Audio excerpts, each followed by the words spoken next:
Fine student. तो आज class में हम लोग प्रीलिम्स डोजियर देखेंगे, प्रीलिम्स डोजियर, और 4 क्वेश्चन हम लोग सॉल्व करेंगे सीएससी प्रीलिम्स 2022 सेट ए का। तो ये रियल में ही क्वेश्चन पूछा गया क्वेश्चन है यूपीएससी का। तो फर्स्ट क्वेश्चन देखते हैं। With reference to anti defection law in India consider the following statement. Very very important बच्चे लोग, पहले हमें समझना होगा इसके बारे में।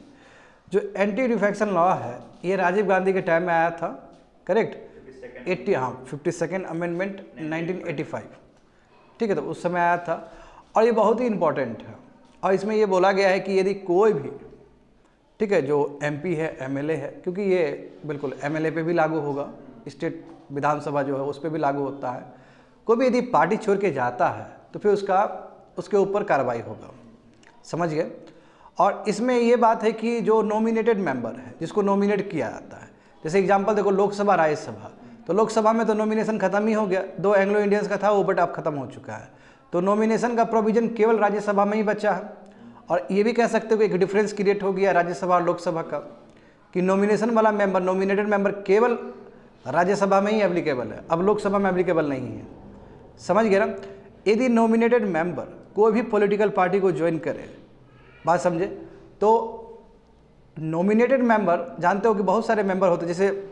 जैसे मान लो कि कोई इंडिपेंडेंट मेंबर है, यदि इंडिपेंडेंट मेंबर कोई भी पॉलिटिकल पार्टी को ज्वाइन करता है तो फिर वो डिस्क्वालीफाई हो जाएगा। बट यदि नॉमिनेटेड मेंबर यदि 6 महीना के अंदर 6 मंथ के अंदर यदि कोई भी पॉलिटिकल पार्टी को ज्वाइन करे तो फिर डिस्क्वालीफाई नहीं होगा। और जहाँ तक सवाल है बच्चे लोग सुप्रीम कोर्ट का, तो सुप्रीम कोर्ट कई बार बोल चुकी है। इनफैक्ट 2021 का मणिपुर का केस देखोगे तो सुप्रीम कोर्ट ने कैटेगरिकली बोला है कि जो स्पीकर है, स्पीकर को 3 मंथ के अंदर ये बता देना चाहिए कि कौन डिस्क्वालीफाई है, कौन डिस्क्वालीफाई नहीं है।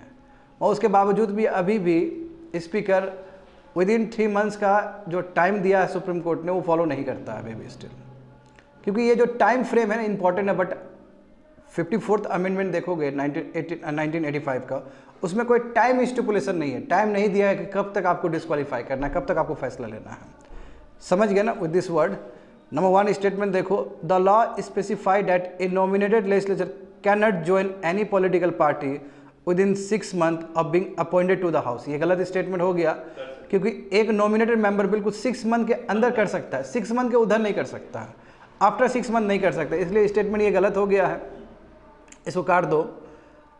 नंबर 2 देखो, the law does not provide any time frame within which the presiding officer यानी कि speaker has to decide a defection case. ये करेक्ट स्टेटमेंट है। इसी को लेकर तो सुप्रीम कोर्ट ने बोला था 2021 मणिपुर केस में भी है कि 3 मंथ के अंदर फैसला सुनाए तो बेटर है, मगर अभी भी फॉलो नहीं करता है बहुत सारा। स्टेट असेंबली कहो या फिर तुम सेंटर का बात करो, लोकसभा राज्यसभा का बात करो। तो ये स्टेटमेंट सही है, सेकेंड स्टेटमेंट करेक्ट है, तो बिफोर बॉल हो जाएगा 2 ओनली। सेकंड क्वेश्चन देखते हैं। Consider the following statement. Very very good question actually. ये तुम्हारा कॉमन सेंस भी चेक कर रहा है, एक ज्योग्राफी का बेसिक कॉन्सेप्ट चेक कर रहा है। देखो बच्चे लोग पहले समझो, जो हाई क्लाउड्स का मतलब जो 20 किलोमीटर 25 किलोमीटर के ऊपर रहता है अर्थ से, उसको सीरस क्लाउड्स भी कहते हैं। अब सीरस क्लाउड्स क्या है, तुम्हारा बहुत ही मोटा होता है, थिक होता है। तो ये क्या करता है कि जो सनलाइट आ रहा है, सनलाइट जानते हो कि शॉर्टर वेवलेंथ वाला जो लाइट है वो आएगा, जब अर्थ से टकराता है तो अर्थ क्या करती है, कुछ लाइट को एब्जॉर्ब करती है और फिर रिफ्लेक्ट भी करती है। जो रिफ्लेक्ट करती है वो infrared radiations, infrared long wave radiations है। और ये जो सीरस क्लाउड है जो प्रेजेंट है 20 और 25 kilometre above the earth surface, वो क्या करता है, उसको ट्रैप करता है। तो सीरस क्लाउड से यानी कि हाई क्लाउड से ग्लोबल वार्मिंग बढ़ता है, घटता नहीं है। जबकि जो लो क्लाउड्स मतलब जो मानसूनल जो क्लाउड्स है, वेरी गुड, जो मानसूनल जो क्लाउड्स है उसमें देखो दोनों ही चीज़ हो रहा है, उसमें हीट भी ट्रैप हो रहे हैं और रिफ्लेक्ट भी हो रहा है। मतलब दोनों का जब नेट इफेक्ट देखोगे तो ज़्यादा वो तुम्हारा रिफ्लेक्ट करने में काम करता है, यानी कि वो तुम्हारा ग्लोबल वार्मिंग को कम करता है, समझ गए। तो स्टेटमेंट देख सकते हो वहाँ पर। Number 1, high clouds primarily reflect solar radiation and cool the surface of the earth. गलत स्टेटमेंट है। ये क्या करता है, सरफेस ऑफ द अर्थ को और वार्म करता है, क्योंकि ये रिफ्लेक्ट नहीं करता है, समझे ना, समझ गए। Number 1 statement. नंबर 2 क्या है, low clouds have a high absorption of infrared radiations emanating from the earth surface and thus cause warming effect, no गलत स्टेटमेंट है। इसका नेट इफेक्ट देखोगे तो ज़्यादा रिफ्लेक्ट करता है, तो दोनों ही गलत हो गया ना। हाँ, दोनों ही स्टेटमेंट गलत हो गया, डी फॉर डॉग होगा नाइदर 1 नॉर 2। आगे देख सकते हो स्टूडेंट, वेरी वेरी इंपॉर्टेंट, ये हमें समझना होगा, United Nations Convention on the Law of Sea, UNCLOS, बहुत ही इंपॉर्टेंट ट्रीटी है ये, समझ गए, बहुत ही इंपॉर्टेंट कन्वेंशन है, इस कन्वेंशन को फॉलो करना पड़ता है। एंड देखो नंबर 1 स्टेटमेंट क्या है, a coastal state has the right to establish the breadth of its territorial sea up to limit not exceeding 12 nautical miles measured from base line determined in the accordance with the convention. Absolutely correct है, जो coastal state है उसको पूरा 12 nautical miles तक पूरा authority है कैसे वो रेगुलेट करे, करेक्ट है। 1 नॉटिकल माइल का मतलब होता है 1.85 किलोमीटर, समझ गए। दूसरा स्टेटमेंट देखो, ship of all states whether coastal और landlocked enjoy the right of innocent passage through the territorial sea, correct statement है ये। इनोसेंट पैसेज आप दे सकते हो, जैसे एक्सक्लूसिव इकोनॉमिक जोन देखोगे बच्चे लोग तो कोस्टल एरिया से लेकर 200 नॉटिकल माइल्स तक, तो innocent passage is allow us in between dam, कि बाहर का जो शिप है वो आके वहाँ से पैसेज कर सकता है, वहाँ से जा सकता है। और 200 नॉटिकल माइल्स के बाद तो वो हाई सी आ जाएगा, तो हाई सी ट्रीटी के अंतर्गत होगा वो। तो ये स्टेटमेंट एब्सोल्युटली करेक्ट है। थर्ड स्टेटमेंट देखो, the exclusive economic zone shall not extend beyond 200 nautical miles from the baseline from which the breadth of the territorial sea is measure, ये भी करेक्ट है। तीनों ही स्टेटमेंट करेक्ट है student, बात समझे, तीनों ही स्टेटमेंट एब्सोल्युटली करेक्ट है, तो डी फॉर डॉग हो जाएगा।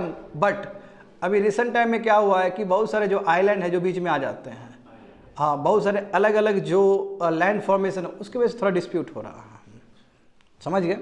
आगे देखो 98 देखो, consider the following statement, nano particle से रिलेटेड है, other than those made by humans nano particle do not exist in nature. ये तो स्टेटमेंट देख के ही रेडिकल स्टेटमेंट लग रहा है, ऐसा नहीं है, नेचुरली भी नैनो पार्टिकल्स एग्जिस्ट होते हैं। ब्रेकडाउन जब होता है ना बहुत सारा पार्टिकल्स का, तो नैनो पार्टिकल्स निकलते हैं उसमें, नेचुरली मैं बोल रहा हूँ। तो पहला स्टेटमेंट गलत हो गया। नंबर 2 देखो, nanoparticles of some metallic oxides are used in the manufacture of some cosmetic, ये भी एब्सोल्युटली करेक्ट स्टेटमेंट है, बात समझे। इसमें क्या बोला गया कि जो नैनो पार्टिकल्स है बहुत सारे मेटेलिक ऑक्साइड्स का, उसका यूज़ कॉस्मेटिक के लिए होता है, करेक्ट बात है ये। जैसे माइक्रोबीड्स हम लोग देखे थे ना, माइक्रोबीड्स का भी यूज़ कॉस्मेटिक के लिए होता है, ठीक है। और माइक्रोबीड्स ऐसा है कि जो अभी का जो आपका वेस्ट वाटर ट्रीटमेंट है उसमें वो ठीक से आइडेंटिफाई नहीं हो पाता है, इसलिए वो वाटर बॉडी में चला जाता है और फिश के लिए हैवॉक क्रिएट करता है। नंबर 3 देखो, nanoparticles of some commercial products which enter the environment are unsafe for humans, ये भी करेक्ट स्टेटमेंट है। जो नैनो पार्टिकल्स यदि चला जाए नीचे, है ना, जो इन्वायरमेंट में चला जाए तो वो अनसेफ है हमारे लिए, क्योंकि फूड चेन के थ्रू फिर से वापस आ जाएगा वो। तो स्टेटमेंट क्या हो जाएगा देखो यहाँ पे, हाँ, डी फॉर डॉग 2 और 3, समझ गए ना। तो ये 4 जो क्वेश्चन है हमने प्रीवियस ईयर का डिस्कस कर दिया है, और यहाँ से हम लोग देखेंगे जो करंट अफेयर बेस्ड एमसीक्यू, जो कि अभी करंट अफेयर्स में जो चल रहा है, वेरी वेरी इंपॉर्टेंट। देखो बच्चे लोग, हम जानते हैं कि 1 जनवरी 2024, आई रिपीट, एक साल पहले 1 जनवरी 2024 से भारतीय न्याय संहिता ने रिप्लेस किया आईपीसी को, भारतीय नागरिक सुरक्षा संहिता इसने रिप्लेस किया सीआरपीसी को, भारतीय साक्ष्य अधिनियम इसने रिप्लेस किया इंडियन एविडेंस एक्ट को, बट इसने कब रिप्लेस किया? 1 जनवरी 2024 को किया है, इसलिए ये स्टेटमेंट गलत हो जाएगा। दूसरी बात ये है कि भारतीय न्याय संहिता उसका जो साइज है वो घटा है, पहले जितना सेक्शन था, पहले लगभग 500 के आसपास कुछ सेक्शन था, वो घट के 300 और 400 के बीच में है। तो पहले कंपेयर में, यानी कि आईपीसी में जितना सेक्शन था वो ज़्यादा सेक्शन था आईपीसी में, तो आईपीसी कंपेयर में भारतीय न्याय संहिता में सेक्शन कम है। बट भारतीय नागरिक सुरक्षा संहिता यानी कि जो सीआरपीसी है उस समय का, अर्स्टवाइल सीआरपीसी, और भारतीय साक्ष्य अधिनियम जो इंडियन एविडेंस एक्ट है, वो उतना ज़्यादा रिड्यूस नहीं हुआ है सेक्शन में, यदि रिड्यूस भी हुआ है तो बहुत मिनिमल हुआ है। आया समझ में ये चीज़? तो नंबर 2 देखो, in the new 3 criminal laws the number of section have been significant decrease in comparison to erstwhile British era IPC, Indian Evidence Act and CrPC of 1973। गलत स्टेटमेंट हो जाएगा ना, क्योंकि आईपीसी के कंपेयर में भारतीय न्याय संहिता में घटा, इसमें तो सब्सटेंशियल घटा है, बट भारतीय नागरिक सुरक्षा संहिता जो कि सीआरपीसी है उसमें उतना नहीं घटा है, बहुत कम घटा है, और भारतीय साक्ष्य अधिनियम जो इंडियन एविडेंस एक्ट उसमें उतना घटा नहीं है, इसलिए स्टेटमेंट 2 गलत हो जाएगा। Terrorism cases can be prosecuted either under भारतीय न्याय संहिता और अंडर द यूएपीए, ये करेक्ट स्टेटमेंट है। टेररिज्म का जो केसेस होगा वो दोनों से ही डील हो सकता है, एक तो अर्स्टवाइल आईपीसी यानी कि भारतीय न्याय संहिता से भी हो सकता है, एज वेल एज यूएपीए से हो सकता है, मगर टेररिज्म केस कोई डील करेगा ना उसके लिए एटलीस्ट जो रैंक होना चाहिए वो एसपी रैंक होना चाहिए। एसपी रैंक से नीचे रैंक का कोई आदमी टेररिज्म केस को डील नहीं कर सकता है।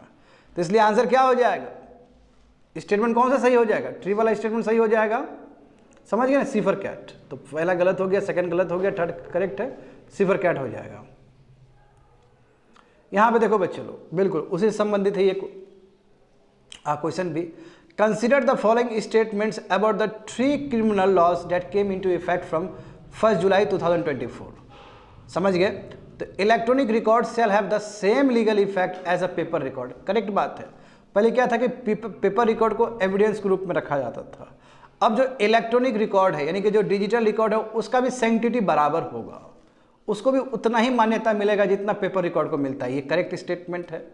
हर राज्य को जरूरत है कि वो विटनेस प्रोटेक्शन स्कीम को लेके आए, क्योंकि जानते हो डर रहता है ना बयान देने में। हाँ, हम लोग पुराना हिंदी मूवी भी देखते थे ना, तो उसमें क्या था कि जो विटनेस दिया वो पता चला घर से गायब हो गया, है ना। और उसके ऊपर देखो ये movie is also reflection of, है ना, रियलिटी, सोसाइटी रियलिटी। अभी भी तो होता है कि कोई डर से आगे आता नहीं है बयान देने के लिए, तो ऐसा ना हो सिचुएशन, इसलिए हर राज्य को ज़रूरत है विटनेस प्रोटेक्शन स्कीम पे काम करे। हाँ, ये बात करेक्ट है। ट्रांसजेंडर पर्सन को एक सेपरेट क्लास के रूप में रिकॉग्नाइज किया गया है इसमें, समझिए, ये तीनों ही में जो भी रिप्लेस किया है, सीआरपीसी, आईपीसी और तुम्हारा, समझे ना, आईपीसी, सीआरपीसी और इंडियन एविडेंस एक्ट, इसमें है ट्रांसजेंडर पर्सन को एक रिकॉग्नाइज किया गया है सेपरेट क्लास के रूप में। और ये भी बात सही है कि यदि कोई माइनर क्राइम्स हुआ है तो उसके लिए कम्युनिटी सर्विस, ताकि माइनर क्राइम्स के लिए क्या जेल भेजेंगे, थोड़ा कम्युनिटी सर्विस करवा लिए, छोड़ दिए। इसे मान लो कि चोरी चकारी कर लिया कोई, उसके लिए 4 हो ही स्टेटमेंट करेक्ट है, डी फॉर डॉग हो जाएगा, समझ गए ना। तो all are correct. Very very important, CCTNS, crime and criminal tracking network and systems. जानते हो कि जो इंटीग्रेटेड जुडिशियल ऑपरेबिलिटी जो सिस्टम है उसका हिस्सा है ये, और ये किसके अंदर काम करता है, ये NCRB के अंदर काम करता है, ये करेक्ट स्टेटमेंट है। और NCRB किसके अंदर काम करता है, मिनिस्ट्री ऑफ होम अफेयर्स। अब CCTNS सॉफ्टवेयर में सबसे अच्छा क्या है कि आप FIR किसी भी लैंग्वेज में, यानी कि हिंदी और इंग्लिश छोड़ के बाकी लैंग्वेज में भी आप रजिस्टर कर सकते हो डिजिटली। वेरी इंपॉर्टेंट, क्योंकि आप CCTNS अब इतना आसान हो गया, घर बैठे बैठे आप FIR करवा सकते हो। और यहाँ पे जीरो FIR का भी प्रोविजन है। जैसे जीरो FIR का मतलब क्या कि क्राइम यदि कहीं दूसरे जगह हुआ है तो आप किसी दूसरे जगह भी आप पुलिस स्टेशन में वो कर सकते हो, कार्रवाई कर सकते हो। खैर कई पुलिस को तो पता भी नहीं रहता कि जीरो FIR क्या होता है, क्योंकि जैसे मान लो कि एक जगह पे कहीं घटना घटा, तो आपने क्या किया कि दूसरे जगह के पुलिस को वो रिपोर्ट दिया कि यहाँ घटा। अब वो क्या करे, दूसरे जगह पुलिस क्या करेगा कि उस FIR को ट्रांसफ़र कर देगा उस ज्यूरिसडिक्शन का, यानी कि जिस ज्यूरिसडिक्शन में क्राइम हुआ वहाँ पे वो ट्रांसफ़र कर देगा। तो बिल्कुल जीरो FIR इसमें है, हाँ, irrespective of jurisdiction of the crime location. तो ये तीनों ही स्टेटमेंट करेक्ट है। डी फॉर डॉग हो जाएगा, ऑल 1, 2 एंड 3 तीनों ही सही है। अच्छा, वेरी गुड।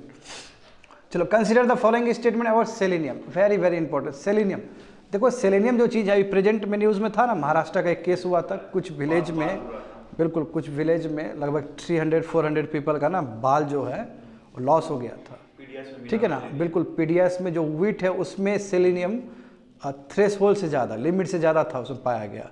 तो सेलेनियम जो है, सेलेनियम का यूजेस बहुत ज़्यादा है। जैसे हम लोग बहुत सारा पाउडर लेते हैं उसमें भी सेलेनियम का यूज़ होता है। जैसे हम लोग प्रोटीन पाउडर सब लेते हैं ना, उसमें भी ट्रेस अमाउंट में, मिनिमम अमाउंट में रहता है, और ग्रोथ के लिए बहुत ज़रूरी है। इनफैक्ट प्लांट के ग्रोथ के लिए भी सेलेनियम होना बहुत ज़रूरी है।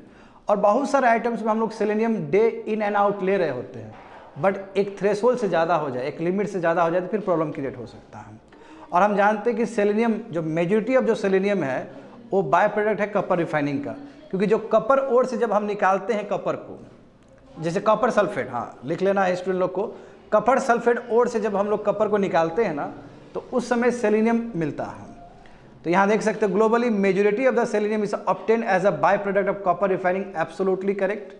trace quantities of selenium are needed for the animal feed and as an amendment to solids for uptake by agricultural crops. Absolutely correct. मैं बोल रहा हूँ ना कि सेलेनियम कुछ मात्रा में सोइल में भी चाहिए ताकि प्लांट जो है वो अच्छे से न्यूट्रिएंट्स को इनटेक कर सके, ले सके। समझ गए? Selenium is use for making energy efficient Windows that limit heat transfer. बिल्कुल सही बात है। सेलेनियम का इनफैक्ट यूज विंडोज के लिए भी है ताकि हीट ट्रांसफर को वो लिमिट कर सके। तो सेलेनियम का यूजेस बहुत ज़्यादा है student. And selenium is used in making thin film photovoltaic cell for convert solar energy into electricity. ये भी करेक्ट है, ऑल फोर। तो सेलेनियम का यूज बहुत ज़्यादा है, वाइडर एप्लीकेशन है। समझ गए ना? तो चारों स्टेटमेंट करेक्ट है ये। तो इसका भी आंसर हो जाएगा D for dog, all four. यहाँ पे देखते हैं, बिल्कुल Ripple, Solana, Cardano which are often in the news pertains to, जानते हो, क्रिप्टो करेंसी। क्योंकि यूनाइटेड स्टेट्स के जो 47th प्रेसिडेंट है डोनाल्ड ट्रंप, उन्होंने कहा कि हम स्ट्रैटेजिक क्रिप्टो करेंसी रिजर्व बनाने जा रहे हैं और उसमें 5 क्रिप्टो करेंसी को चुना जाएगा। हाँ, फर्स्ट बिटकॉइन होगा, इथेरियम होगा और उसके बाद जो 3 है, रिप्पल है, सोलोना है और कार्डोनो है। तो ये आंसर क्या हो जाएगा इसका? सी फॉर कैट। ठीक है, क्रिप्टो करेंसी संबंधित है। क्योंकि देखो सभी विद्यार्थी लोग को, सभी लोग को पता है बिटकॉइन और इथेरियम के बारे में।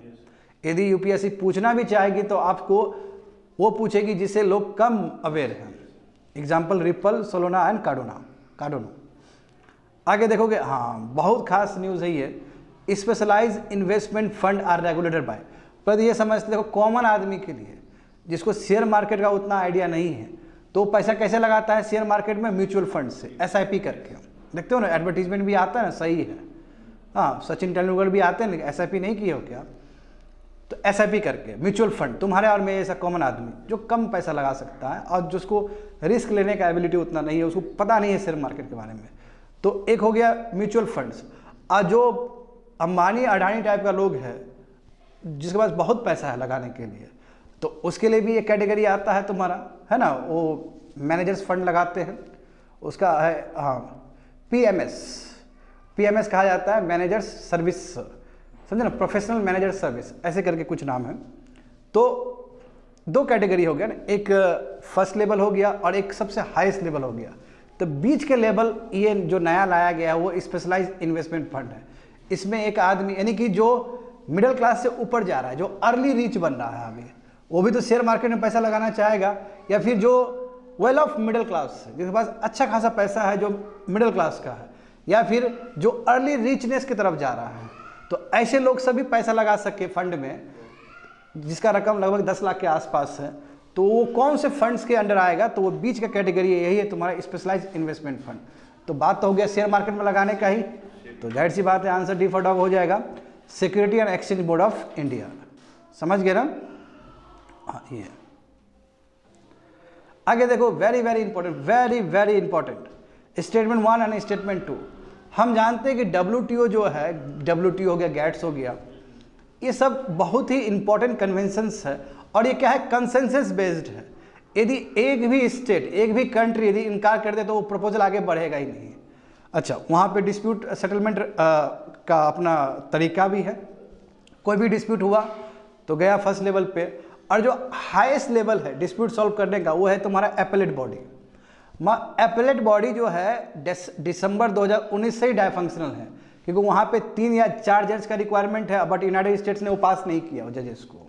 तो इसलिए अभी भी जो एपेलेट बॉडी, जो highest level of dispute settlement mechanism है, अभी तक वो डायफंक्शनल है सिंस दिसंबर 2019। बात समझ गए? और इसमें क्या है? कंसेंसस बेस्ड है। ऐसा नहीं कि 3/4 या 2/3 ऐसा कुछ है ही नहीं, सभी कंट्री को एक्सेप्ट करना होगा कोई भी फैसला आगे बढ़ाना है। तो यहाँ स्टेटमेंट 1 देखो, appellate body is the highest dispute settlement mechanism under the WTO architecture and at present is dysfunctional since December 2019। Correct statement है। स्टेटमेंट 2 देखो, WTO could not muster 2/3 majority among the member country for the appointment of appellate body members. No, ऐसा नहीं है। इसमें क्या होना है कि सभी को कंसेंसस बेस है, सभी को इसमें राजी होना होता है। तो देखो आंसर क्या हो जाएगा? C for cat. Statement 1 is correct but statement 2 is incorrect. आगे देख लो, very important, ASHA worker, accredited social health activist, बहुत खास चीज है। बैकबोन है। कोविड के टाइम में आशा वर्कर क्या कर सकती है सबको पता चला। नॉर्मल टाइम में जब किसी भी लेडी का प्रेगनेंसी वाला स्टेज है तो उसमें जो सबसे फ्रंट पे जो काम करता है वो आशा वर्कर ही है। बच्चे को कब टीका देना है, प्रेग्नेंट लेडी को कब हॉस्पिटल में एडमिट करना है, सब आशा वर्कर का ही जिम्मेदारी है और बखूबी काम करती भी है। सही बात है ना। मगर उसके बावजूद भी ये लोग वॉलेंटियर है। बताओ, उसके बावजूद भी जो स्टेटस है वॉलेंटियर है। केरला में ना बहुत दिन से अभी धरना प्रदर्शन में बैठी है आशा वर्कर कि हमारा जॉब परमानेंट कर दो। बात समझे। और हर राज्य का अलग अलग तरीका है। जैसे भारत में आंध्र प्रदेश एक ऐसा राज्य है जो लगभग 10,000 रुपया देता है एक महीना में आशा वर्कर्स को, 10,000 रुपीज़ देता है। बात समझे। और सरकार 2,000 देती है, सेंट्रल गवर्नमेंट 2,000 देती है, तो लगभग 12,000 हो गया। अब ये तो हो गया तुम्हारा सैलरी। और यदि मान लो कि एक प्रेग्नेंट लेडी को यदि हॉस्पिटल तक ले जाए तो उसमें भी इनकम होता है 400-500 ऐसे करके। तो इसलिए देखना आशा वर्कर सब घर घर जाती है और प्रेग्नेंट लेडी है तो तुरंत बोलती है कि आप उधर जाइए, क्योंकि उनका इनकम होता है, स्टेट प्रोवाइड करता है। इसमें इक्वल डिस्ट्रीब्यूशन नहीं है। हाँ, सेंटर की तरफ से 2,000 आ जाएगा, मैं स्टेट जिस हिसाब से स्टेट सशक्त है उस हिसाब से देगा। जैसे आंध्र प्रदेश भारत का ऐसा राज्य है जो सबसे अधिक आशा वर्कर को पैसा देता है। समझ गए। तो यहाँ पे देखते हैं हम लोग, ASHA were nominated as the link between the community and the public health as per national rural health mission 2005। Absolutely correct. ASHA जो वर्कर्स है वो क्या है, तुम्हारा एक बहुत सुंदर लिंक है कम्युनिटी और पब्लिक हेल्थ के बीच में। ठीक है। और ये जो कॉन्सेप्चुलाइज हुआ, ये जो कॉन्सेप्ट आया है नेशनल रूरल हेल्थ मिशन 2005 में आया था। करेक्ट बात है। जान के हैरान हो जाओगे, आशा वर्कर को चुना गया है। WHO के जो डायरेक्टर है ना, general global health leaders award इनको दिया गया 2022 में, क्योंकि जिस ब्रेवरी से आशा वर्कर ने कोविड-19 में काम किया था हिंदुस्तान में, इंडिया में, इसलिए इनको सम्मानित किया गया था आशा वर्कर सबको। बड़ी बात है किसी भी कंट्री के लिए। समझ गए ना। तो पहला स्टेटमेंट भी करेक्ट, सेकंड स्टेटमेंट भी करेक्ट है। हाँ, they are design as a volunteer since inception. दिक्कत तो यही है ना, अभी भी वॉलंटियर स्टेटस है इनका। और ये लोग मांग कर रहे हैं कि वॉलंटियर का मतलब क्या है, जो परमानेंट नहीं है। मैं ये लोग आशा वर्कर लोग डिमांड कर रहे हैं कि हमको परमानेंट वाला स्टेटस दे दीजिए। तो ये भी थर्ड स्टेटमेंट भी करेक्ट है। They are eligible for fix salary shared equally by the centre और स्टेट। इक्वली नहीं है, सेंटर 2,000 देगा और स्टेट अपने हिसाब से। तो देखो आंध्र प्रदेश में तो 10,000 रुपये दे रहा है, तो ये स्टेटमेंट गलत हो गया। फिक्स नहीं है, दोनों का इक्वल डिस्ट्रीब्यूशन नहीं है। They also get compensation as incentive against deliveries that is paid entirely by the state. हाँ, देख रहे हो ना। हाँ, इंटायरली बाय द स्टेट नहीं है, कुछ स्टेट भी पे करेगा, कुछ तुम्हारा सेंटर भी पे करेगा। ये बात सही बात है। किसी का डिलीवरी होना है, कोई प्रेग्नेंट लेडी का, तो जैसे हॉस्पिटल में भर्ती हो गया तो जो पैसा आएगा आशा वर्कर के खाते में वो सेंटर और स्टेट दोनों का ही कंट्रीब्यूशन होगा। समझ गए ना। तो आंसर क्या हो जाएगा बताओ इसका। हाँ, 3 ओनली स्टेटमेंट। समझ गए ना, कंप्लीटेड।